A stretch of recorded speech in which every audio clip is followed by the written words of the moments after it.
Hoy te invitamos a atarte las botas y a recorrer con nosotros el Camino de Santiago. Esto es Viernes de Misterio. ¿Estás preparado?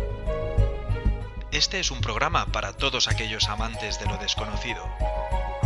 Te invitamos a pasar la puerta y sobrecogerte con los temas más terroríficos e impactantes de lo sobrenatural. Durante este camino irás acompañado por Alan y Rachel, tus anfitriones en este espacio de otra dimensión. Pasa y ponte cómodo, pero estate atento. Aquí cualquier cosa puede ocurrir.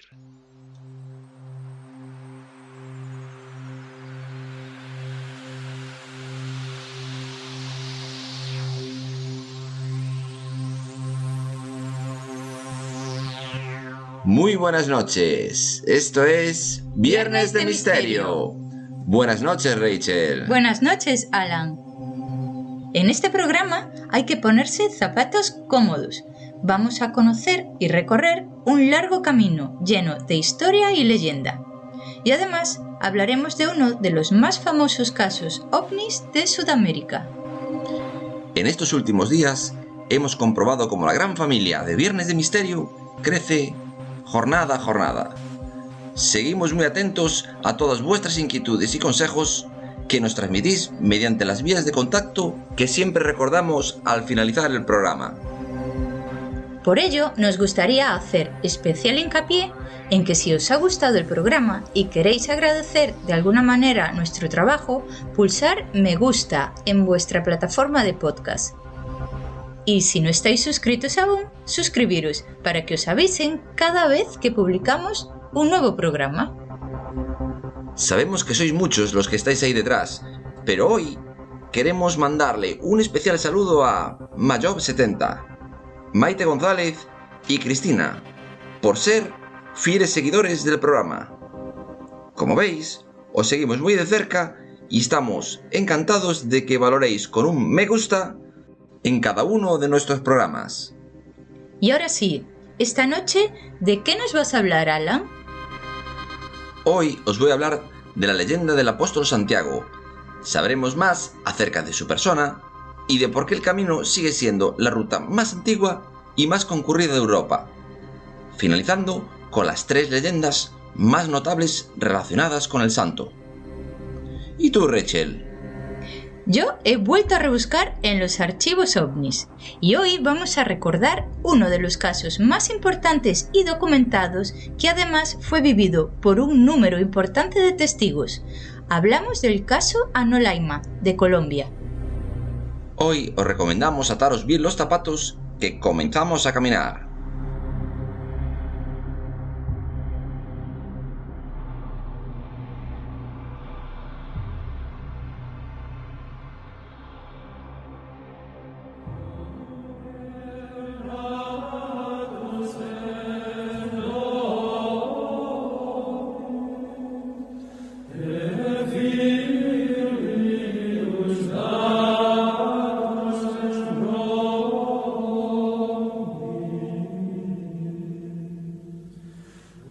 El apóstol Santiago, apóstol, catedral y camino. Santiago de Cebedeo, también conocido como Santiago el Mayor, fue uno de los apóstoles más destacados de Jesús de Nazaret. Es conocido en la tradición cristiana como Santiago el Mayor, para distinguirlo de otro miembro del grupo de los 12 apóstoles, Santiago el Menor. El nombre original en hebreo es Jacob, con Y y acabado en V. En el latín eclesiástico se hizo referencia al santo como Santus Jacobus, San Jacobo. El término fue evolucionando con el tiempo hasta derivar en Santiago. Dada la figura que ocupó el apóstol Santiago en su lucha contra el mundo islámico, los cristianos solían utilizar su nombre como grito de batalla durante la Reconquista. Este hecho hizo que las dos palabras Sant y Ago acabaron pronunciándose como una sola, de tal forma que el nombre de Santiago acabó popularizándose. Miembro de una familia de pescadores de Galilea, nació hacia el año 5 a.C. fue hijo de Cedebeo y Salomé, y era hermano de Juan Evangelista. Ambos hermanos fueron apodados los hijos del trueno por sus temperamentos impulsivos. Muchos historiadores afirman que este apodo de hijos del trueno es dado a ambos hermanos Juan y Santiago, y viene del carácter del padre de ellos, Zebedeo, quien, molesto por perder a sus hijos, además de su esposa, Salomé, al seguir todos ellos a Jesús, reaccionó con furia. El apóstol Santiago no solo estuvo presente en dos de los momentos más importantes de la vida del Mesías cristiano, la transfiguración en el monte Tabor y la oración en el huerto de los olivos, sino que también formó parte del grupo restringido que fue testigo de su último milagro, su aparición, ya resucitado, a las orillas del lago Tiberíades. Tras la muerte de Cristo, Santiago formó parte de un grupo inicial de la iglesia primitiva de Jerusalén, y en su labor evangelizadora se le adjudicó, según las tradiciones medievales, el territorio peninsular español, concretamente la región del noroeste, conocida entonces como Galaecia. En algunas teorías se apuntan a que el actual patrón de España llegó a tierras del norte por la deshabitada costa de Portugal. Otras, sin embargo, dibujan su camino por el valle del Ebro y la vía romana cantábrica. Incluso las hay que aseguran que Santiago llegó a la península por la actual Cartagena, desde donde enfiló su viaje hacia la esquina occidental del mapa. En cualquier caso, la tradición de evangelización por el apóstol Santiago indica que éste hizo algunos discípulos, y 7 de ellos, los llamados 7 varones apostólicos, fueron los que continuaron la tarea evangelizadora. Se relata que, antes de morir, María recibió la visita de Jesús resucitado, a quien le pidió pasar sus últimos días rodeada de los apóstoles, que se encontraban dispersos por todo el mundo. Jesucristo le concede su deseo y permite que sea la misma María, por medio de una aparición milagrosa, quien avise a sus discípulos. De acuerdo con la tradición cristiana, hacia el año 40, en concreto el día 2 de enero, la Virgen María se apareció a Santiago el Mayor en César Augusta, la actual Zaragoza.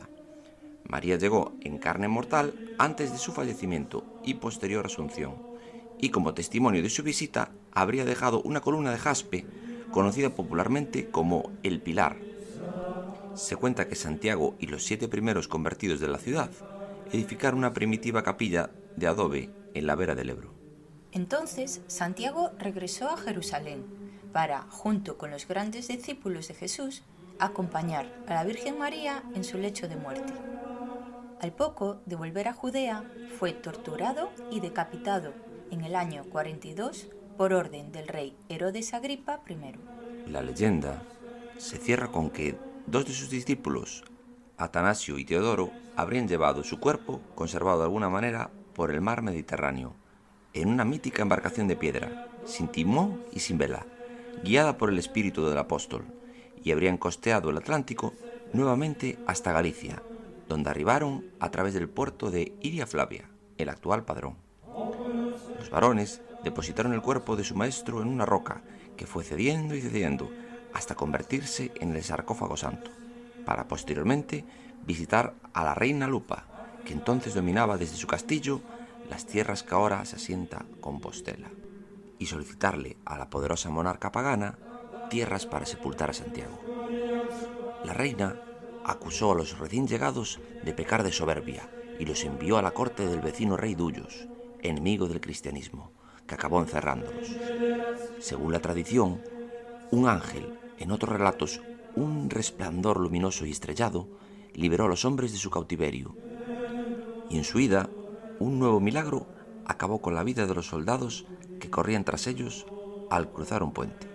Pero no fue el único contratiempo con el que se toparon los varones.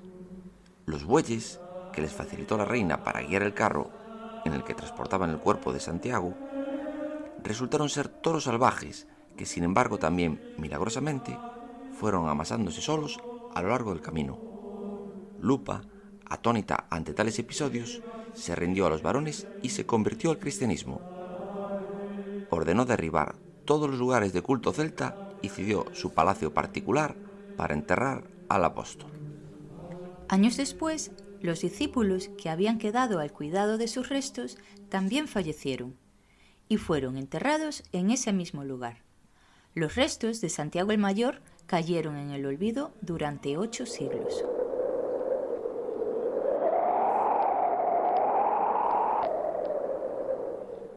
Según la historia de Santiago de Compostela, la tumba del apóstol Santiago fue descubierta en el siglo IX.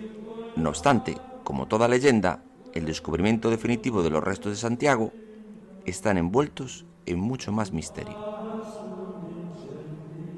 En el año 823, un apacible ermitaño, conocido como Pelayo, vivía en su casa en el bosque de Libredón, en el actual centro de Santiago de Compostela. Por las noches, unas misteriosas luces provenientes del bosque comenzaron a captar su atención.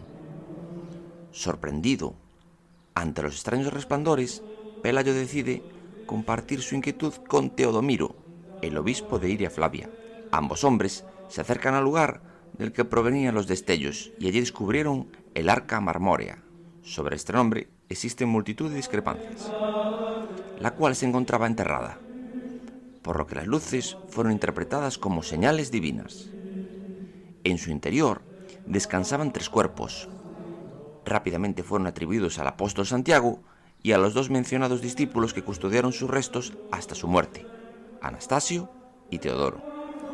El obispo informa enseguida al rey de aquellos años, Alfonso II. El monarca viajó al lugar del descubrimiento, que pasó a denominarse Campo de Estrellas, Campus Stellae en latín, y que será el origen del nombre de Compostela. Tras su visita, ordena la construcción de un templo, que será el precursor de la Catedral de Santiago Apóstol. A partir de ese momento comienzan las peregrinaciones a Santiago de Compostela. Este es el origen del Camino de Santiago. La historia sobre la autenticidad de los restos descubiertos en Santiago de Compostela es muy larga. Existen muchas teorías y pocas pruebas fehacientes. La Iglesia Católica asegura que los restos que allí se hallan pertenecen al apóstol Santiago el Mayor. No obstante, algunos documentos escritos sitúan al apóstol fuera de Judea en las fechas de su muerte. Incluso se pone en cuestión que el santo apóstol llegase a pisar España. Algunos teóricos afirman que los restos que se encuentran en la Catedral de Santiago de Compostela pertenecen en realidad al obispo Pristiliano, un obispo hispano-romano que tras ser acusado de brujería y gnosticismo fue ejecutado junto a otros compañeros. La realidad es que la Iglesia ha prohibido por bula papal la realización de pruebas de ADN que permitan constatar la autenticidad de los restos. Por tanto, todo parece apuntar a que la adoración de los mismos continuará siendo una cuestión de fe. La catedral. A raíz del descubrimiento de la tumba de Santiago, como indicamos, el rey Alfonso II el Casto manda erigir un modesto templo en torno a dicha construcción pagana. El aumento de las peregrinaciones y una cierta estabilidad tras los ataques árabes conducen a una nueva construcción que se inicia en el año 1075. Durante el reinado ya de Alfonso VI y bajo la dirección arzobispal de Diego Peláez. Se inicia así la construcción de la catedral románica. La catedral está construida de sillería de granito, con cubiertas de lajas en el mismo material. La construcción se detuvo en distintas ocasiones. Según el Códice Calistinus, los arquitectos fueron Bernardo el Viejo, un maestro maravilloso, y su ayudante, Galperinus Robertus, y más tarde, posiblemente, Esteban, maestro de catedrales. En la última etapa, Bernardo, el joven, que posiblemente era hijo de Esteban, terminaba el edificio, mientras que Galperinus Robertus, con 50 canteros, estuvo a cargo de la coordinación. La última etapa de la construcción comienza en 1168, cuando el capítulo encarga al maestro Mateo la realización de la cripta y el pórtico de la gloria, y la catedral es definitivamente consagrada el 21 de abril de 1211, en la mañana del jueves de la segunda semana de Pascua, por el arzobispo Pedro Muñiz, en presencia del rey Alfonso IX y su hijo, además de numerosas autoridades eclesiásticas y civiles. La peregrinación.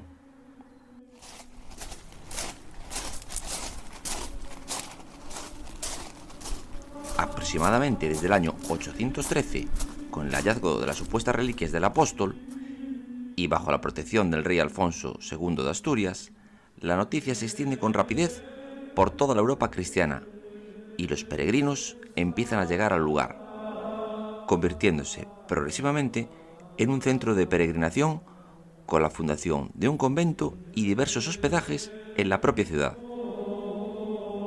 En el año 850, Gotescalco, un obispo francés de una comuna cercana a los Alpes, peregrinó hasta el sepulcro y está considerado como el primer peregrino extranjero documentado. Religiosos vinculados a la Orden de Cluny elaboraron el Codex Calistinus, y los reyes peninsulares favorecieron la constitución y proyección de una red de monasterios que son de una orden benedictina en el norte de la península y especialmente en las proximidades del Camino de Santiago, consiguiendo así grandes edificaciones de estilo románico. Se concedió un privilegio confirmado por el Papa Alejandro III, consistente en que en el año en el que el 25 de julio, fiesta de Santiago el Mayor, coincidiera en domingo, se podrían ganar en la iglesia de Compostela las mismas gracias que se otorgaban en Roma en los años jubilares, que allí acostumbran a coincidir cada 25 años. La bula de concesión más antigua que se conserva, la Aeterni Regis, o Reyes Eternos en castellano. Esta bula se confirma como un privilegio otorgado anteriormente por el Papa Calixto II. Durante el siglo XIV se produjeron grandes convulsiones sociales en Europa, que desviaron a los peregrinos hacia otros destinos. Por otra parte, la Reconquista desplazó toda la atención económica y gubernamental de los reinos españoles hacia el sur. El cisma de Occidente, en 1378, daña y divide la cristiandad.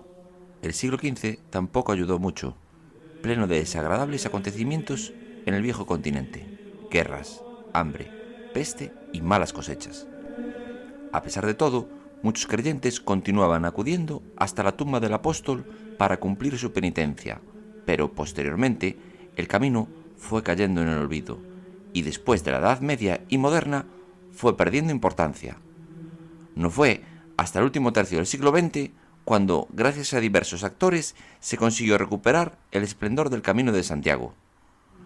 Desde el Año Santo de 1993, el gobierno autónomo gallego decidió potenciar su valor, enfocándolo como un recurso turístico y dirigido a personas con el perfil del peregrino religioso tradicional. De esta manera, se lanzó una gran campaña publicitaria para la Compostela de ese año, el Xacobeo 93. Gracias a este plan de potenciación, se restauraron tramos de la ruta y las infraestructuras necesarias para los peregrinos, y se contó con la colaboración de las comunidades autónomas por las que atraviesa el camino. Este se encuentra indicado por flechas pintadas de amarillo, conchas de vieira, cruces de Santiago y otras señales. En 1993 fue considerado bien cultural, patrimonio de la humanidad por parte de la UNESCO. Diversos indicadores del Camino de Santiago. Los tramos son senderos de gran recorrido, que tienen generalmente una longitud de más de 50 kilómetros y están pensados para caminatas de más de 2 jornadas. Unas flechas de pintura amarilla van guiando al caminante. Los peregrinos que llegan a la catedral tienen que mostrar la credencial del camino, que mostrará que han recorrido y se han alojado en los lugares que en ella se muestran. La Compostela es un certificado expedido por las autoridades eclesiásticas y que se entrega a los peregrinos cuando acaban su peregrinaje en la catedral. Para obtenerla se necesita haber recorrido un mínimo de 100 kilómetros a pie, 200 si se va en bicicleta o a caballo. Durante la Edad Media, la mal llamada compostelana era un medio de indulgencia que permitía reducir a la mitad el tiempo de la estancia del alma en el purgatorio. Y si ésta había sido obtenida en Año Santo compostelano, se obtenía la indulgencia plenaria. Son numerosas las rutas de peregrinación que se han ido creando a lo largo de los siglos, En España, el camino francés se inicia en dos ramas, una en el puerto de Somport, en Aragón, y otra en Roncesvalles, en Navarra, aunque los caminos por los que llegan los fieles a Santiago son muy numerosos. Este recorrido, el francés, es el más conocido. Se trata de un camino de gran riqueza cultural y artística, al que van sumándose otras rutas que los nuevos peregrinos van forjando cada año, aprovechando los trazados históricos a los cuales se añaden nuevas rutas. Los peregrinos van en aumento año tras año. Las leyendas del camino. San Virila, la leyenda del abad que durmió 300 años. En el monasterio de Leire, uno de los monumentos más importantes de Navarra, existe una leyenda.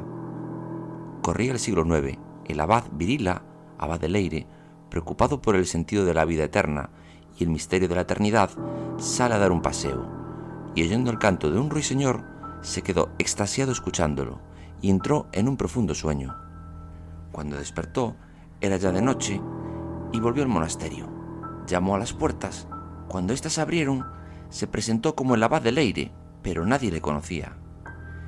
Intrigado, un monje consultó libros anteriores y comprobó que efectivamente 300 años antes había habido un abad llamado Virila, que un día había desaparecido. Estando en la iglesia, se abrió la bóveda de la misma y de repente apareció el pajarillo con el anillo abacial. Se lo puso al abad y se escuchó la voz de Dios diciéndole al abad: Virila, piensa que 300 años han pasado en un momento escuchando el canto de un ruiseñor. Imagina cómo sería la eternidad a mi lado. Será un momento. Leyenda del gallo y la gallina de Santo Domingo de la Calzada. Un matrimonio alemán y su joven hijo Hugonel se dirigen en peregrinación a Compostela. Al llegar a Santo Domingo, se hospedan en un mesón. La hija del posadero se enamora poderosamente del joven, pero al no ser correspondida, decide vengarse ocultando una copa de plata en el equipaje del muchacho. Cuando éste abandona la ciudad, la muchacha denuncia el robo.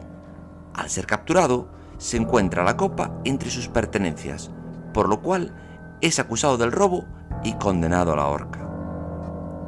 Al día siguiente, sus padres, antes de emprender el viaje, van a ver el cuerpo de su hijo, quien, sorprendentemente, estaba vivo y les dice: el bienaventurado Santo Domingo de la Calzada me ha conservado la vida contra el riguroso cordel. Dad cuenta de este prodigio. Los padres acuden a contar el suceso al corregidor de la ciudad, pero este, escéptico, comenta que el joven está tan vivo como el gallo y la gallina asados que se disponía a comer. Al instante, las aves recuperan las plumas y la vida, dando fe del portentoso milagro. De ahí el dicho: Santo Domingo de la Calzada, donde cantó la gallina después de asada. Esta es una de las leyendas más famosas y que tiene que ver con la esencia espiritual del camino, que es la resurrección y el nacimiento a una nueva vida. La historia del monstruo Wagner. Un monstruo, un ser tan ambiguo, huidizo y misterioso que no es fácil de definir y, por supuesto, imposible de capturar. Su única aparición en escena tuvo lugar en el año 1493. Quizá como un canto de cisne, un terrorífico epílogo del medievo, el Wagner se interpone en el camino de un obispo armenio de nombre Mártir, que estaba realizando un largo camino por gran parte del mundo entonces conocido como peregrino y visitando reliquias y santuarios a través de Venecia, Roma, Colonia, Flandes, Normandía, París, Tours, Poitiers, y que por el camino del norte había llegado a Santiago, donde había permanecido 84 días, y se disponía a alcanzar la iglesia de Santa María das Areas, en Fisterra. Sin embargo, cuando se aproxima al cabo del fin del mundo, se topó con esta bestia, y su relato es como el que sigue. Recibí la bendición de Santiago, me puse en camino y llegué a la extremidad del mundo, a la playa de la Santa Virgen, a un edificio que fue construido por la propia mano del apóstol San Pablo y que los francos llaman Santa María de Finisterre. Padecí muchos trabajos y fatigas en este viaje, en el cual topé con gran cantidad de bestias salvajes y muy peligrosas. Encontramos el Wagner, animal salvaje, grande y muy dañino. Como me decían, ¿cómo habéis podido salvaros cuando compañías de 20 personas no han podido pasar? Fui enseguida al país de Olani, cuyos habitantes se alimentan también de pescado y cuya lengua yo no comprendía. Me trataron con la mayor consideración, llamándome de casa en casa y admirándome de que estuviese escapado del Wagner. Así pues, por su descripción y sin que ningún otro viajero haya mencionado a la criatura, y sin que exista tradición alguna al respecto en las tierras montañosas situadas entre Santiago y Fisterra, sabemos que el Wagner era un ser fiero y peligroso, y que interrumpía el paso de los grandes grupos de peregrinos.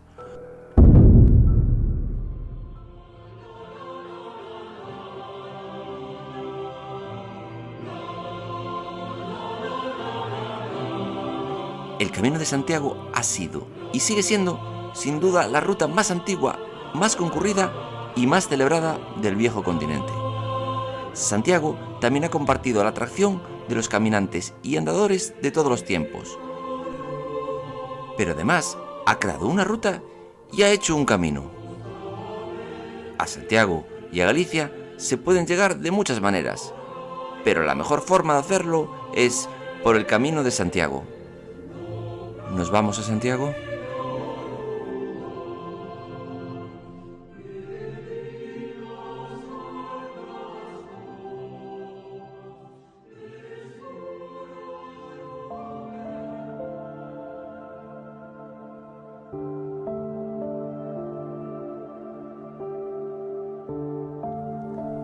Caso Anolaima. Hoy vamos a hablar de un caso en el que el misterio no es saber si se trata o no de un ovni. El misterio es saber qué fue lo que le ocurrió a uno de los testigos, el señor Arcesio, y por qué ese ovni decidió cambiar su ruta de vuelo e ir junto a esas personas.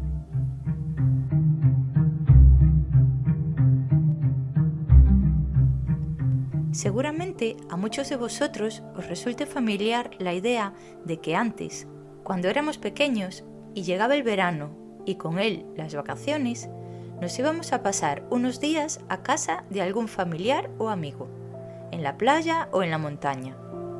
Esas vacaciones resultan inolvidables para muchos de nosotros, pero no cabe duda que para nuestros protagonistas ese verano nunca lo van a poder olvidar.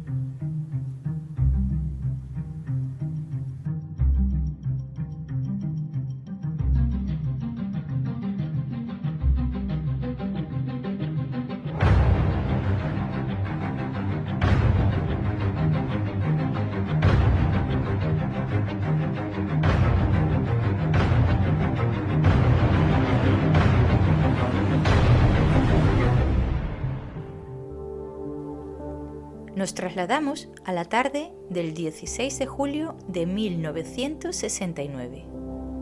10, 9, ignition sequence start. 6, 5, 4, 3, 2, 1, 0. All engine running.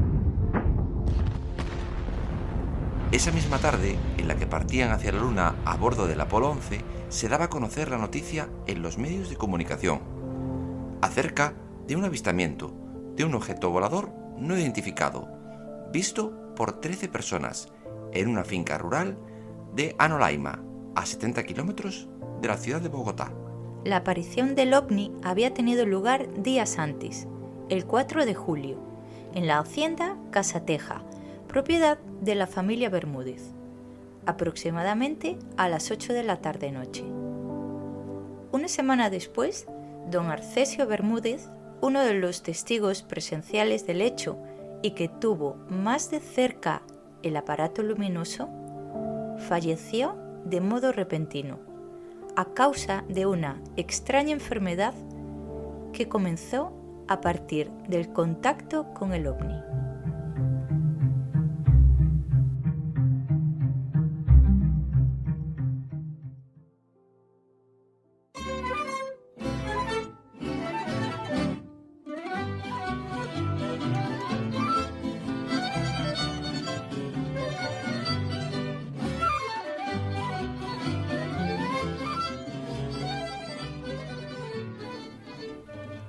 Anolaima es un municipio colombiano del departamento Cundinamarca, ubicado en la provincia del Tequendama, muy próximo a la capital, a tan solo 71 kilómetros, y se considera la capital frutera de Colombia.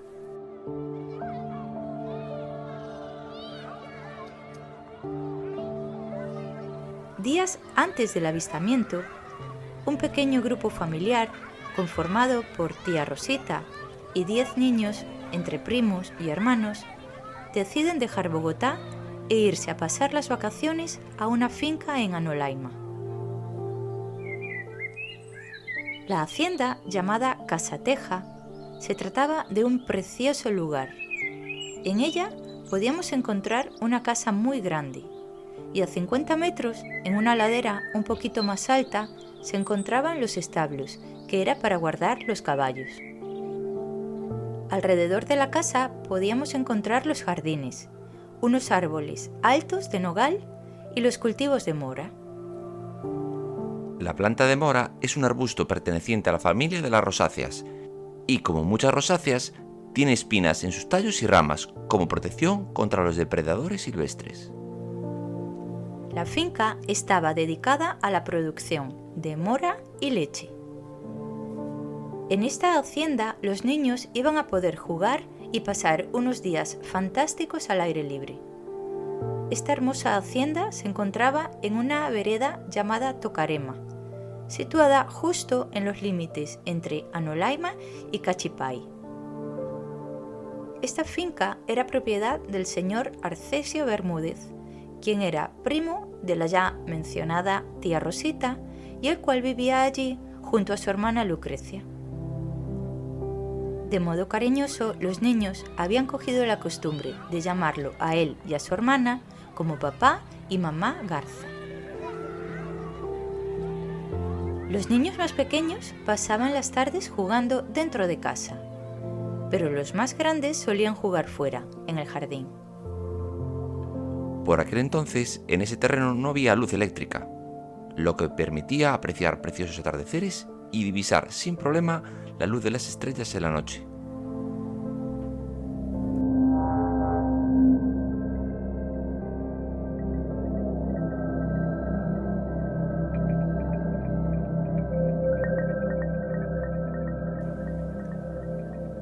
En la noche del 4 de julio, 4 de los primos más mayores, Mauricio, Enrique, Andrés y Marina, se encontraban jugando cerca de los nogales y las moras. En el cielo vieron una luz moviéndose a lo lejos, en un valle cercano a la finca. Lo primero que pensaron de esa luz es que se trataba de un avión, por lo que decidieron hacer silencio para escuchar el ruido a su paso. Pero después de un rato no sonó nada. Así que Mauricio volvió a mirar y se dio cuenta de que la luz seguía moviéndose lentamente, pero que cada vez era más grande. Los niños siguieron atentos al movimiento del supuesto avión, pero ya tenían dudas de qué era aquello. ¿Qué era lo que estaban viendo? Y si realmente se trataba o no de un avión.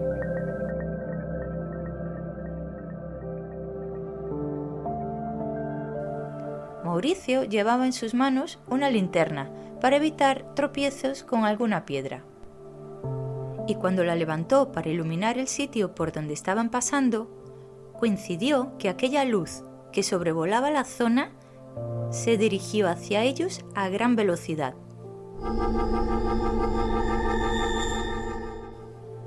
Se vino de frente, tan de frente que quedamos sorprendidos. Los gritos de los 4 primos se escucharon por todos los alrededores. «Vengan, tía Rosa, papá y mamá Garza», como llamaban de modo cariñoso al señor Arcesio y a su hermana Lucrecia. «¡Vengan!».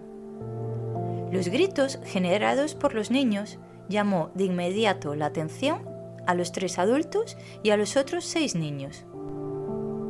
Y salieron todos de la casa para ver a qué era debido semejante escándalo.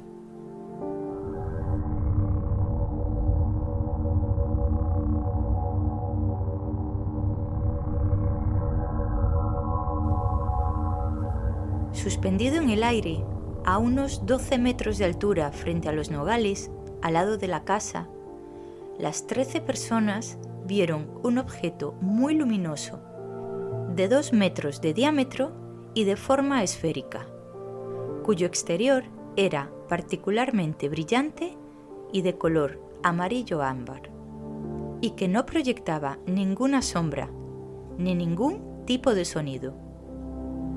Por un par de minutos quedaron todos inmóviles y mudos. Solo se escuchaba el ruido de los animales muy asustados, las vacas, los perros, las gallinas, como queriendo escapar. Al reaccionar, la tía Rosita empezó a meter a los niños en la casa, los cuales ya se encontraban muy asustados. Al poco, el objeto comenzó a moverse lentamente, con dirección al norte, y su visión quedaba interrumpida por los árboles. Arcesio, junto a los 4 primos mayores, para poder seguir divisando al objeto, se echaron a correr detrás de él. Arcesio corrió entre los cultivos de mora de la finca. Los 4 niños hicieron lo mismo, pero en vez de meterse por los cultivos de mora, por miedo a pincharse con las espinas, corrieron en dirección a una ladera que hay en la parte más alta de la propiedad, en dirección hacia donde se había dirigido la esfera luminosa. Cuando nosotros llegamos al establo, detrás de la casa, a unos 50 metros, miramos hacia abajo, hacia donde estaba Arcesio, y el objeto brillante se le había puesto de frente a frente. El aparato había descendido y estaba prácticamente rozando el suelo. Arcesio estaba a escasos 11 metros de distancia. Exactamente fueron un par de minutos en los cuales quedaron frente a frente. Y de repente, la esfera de luz empezó a elevarse verticalmente, a unos 30 metros sobre sus cabezas. Y como si de una película de ciencia ficción se tratase, se movió a gran velocidad y desapareció. De la esfera nunca descendió nadie, aunque existe la versión de que Arcesio había comentado que dentro de la esfera había visto algo. Asimilar lo vivido esa noche.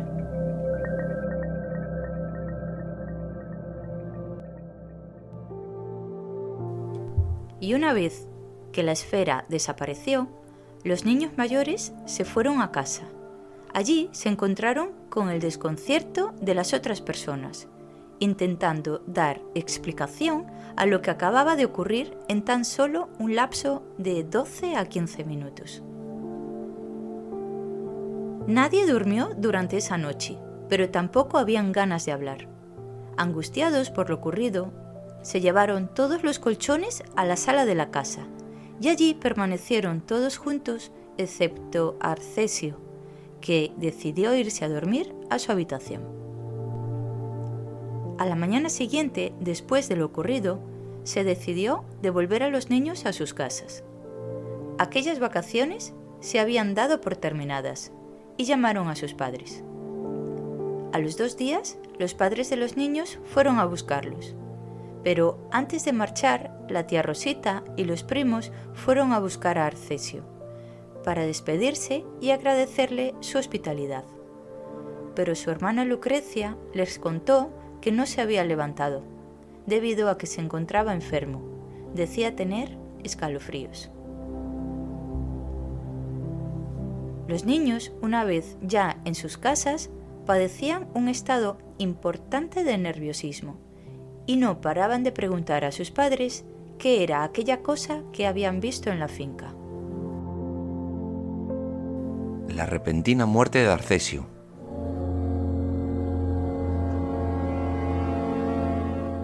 A los 3 días del incidente, Arcesio, con tan solo 53 años, es llevado desde la hacienda Casateja a Bogotá, debido a que su estado de salud había empeorado. Desde el momento en que se vio de frente con aquel objeto luminoso, no pudo levantarse de su cama por el desvanecimiento y el frío que decía tener. Arcesio era soltero, contaba con un estupendo estado de salud. Pasaba sus días entre la finca y Bogotá, de donde era originario. Y sus vecinos lo recuerdan como una persona amable. Siempre andaba con sus botas de caucho en la finca, en medio de los cultivos y los animales. Y poseía un gran bigote, que era muy característico de él y que lo identificaba.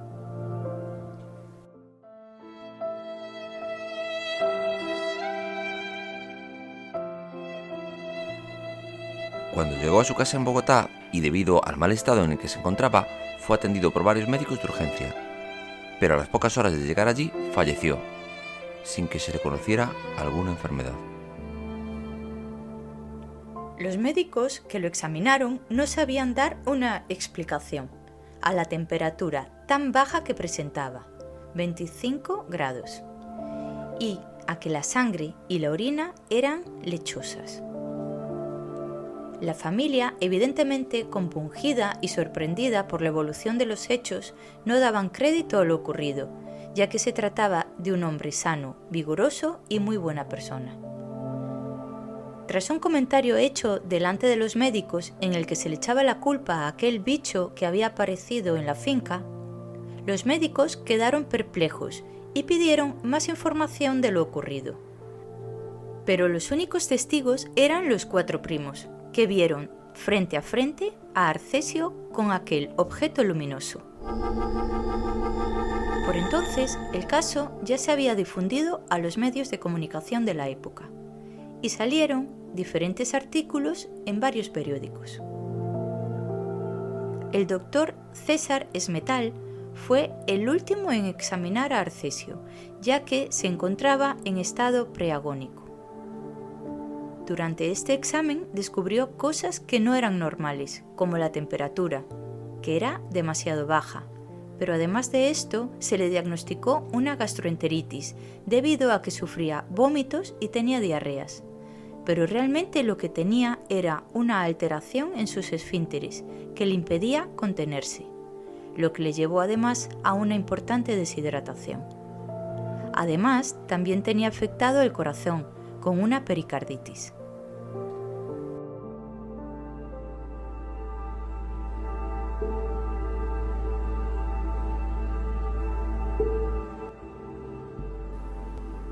Terapias regresivas. Los niños fueron sometidos a unas terapias hipnóticas regresivas, con los médicos que habían atendido a Arcesio. Pero además contaron con la ayuda del sofrólogo Luis Martínez García. Las terapias regresivas engloba a un conjunto de técnicas que se apoya en la hipnosis y los métodos de alteración del estado de conciencia, y sirve para que una persona pueda recordar acontecimientos de un supuesto pasado, con escenas y emociones vividas. El testimonio de uno de los primos, de Mauricio, fue de gran importancia por la claridad con la que describió todo lo que había ocurrido y además, con la ayuda de la hipnosis, dibujó lo que había visto.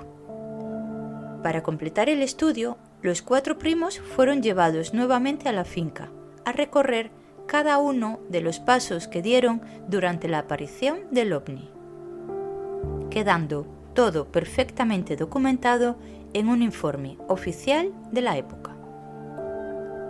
La desaparición del cuerpo de Arcesio.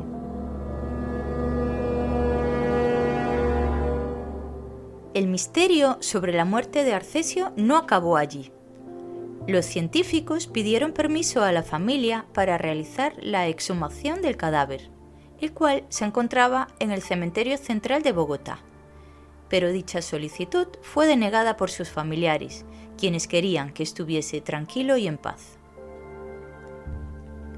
En aquellas sesiones de hipnosis de los niños, también estuvieron acompañados por los agentes John Simon y Elias Wessing, de la APRO, que es la Organización de Investigación de Fenómenos Aéreos.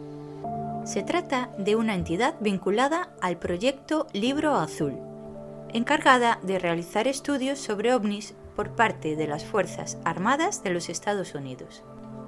Mauricio recuerda con claridad que tras ser interrogado por aquellos agentes de la APRO, hablaron entre ellos en inglés y dijeron: "Where is the body?", ¿dónde está el cuerpo?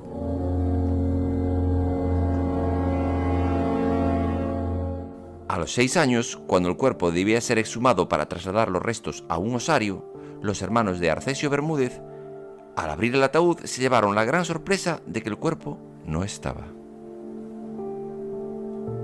En el cementerio central de Bogotá, nadie pudo dar una explicación de lo que pudo pasar con el cadáver del hombre, y tanto su muerte como la desaparición de sus restos, aún a día de hoy, sigue siendo una incógnita para sus familiares, científicos y ufólogos. Sobre la muerte de Arcesio se especula que pudo recibir de alguna manera y de modo fortuito una fuerte radiación cuando estuvo tan cerca de la esfera luminosa. Con respecto a la desaparición del cadáver, existe la teoría de que la NASA se llevó su cuerpo, tras haberle pagado mucho dinero a un viejo sepulturero que permitió que se llevaran el cadáver.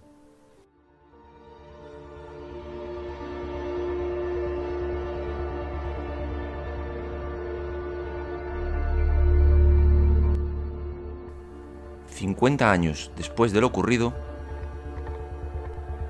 la hacienda Casateja se ha convertido en una finca productora de hierbas aromáticas y en un salón campestre para eventos y bodas.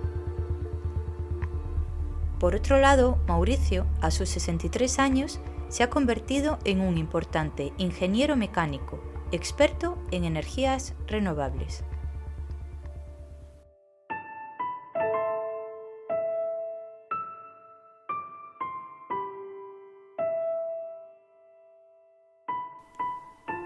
Parado frente a aquellos 2 árboles nogales, donde vio él y sus primos acercarse a aquella luz, Mauricio recuerda ese suceso como algo que cambió su vida, y desde entonces ha estado buscando respuesta a la pregunta de ¿qué era eso que vieron aquella noche?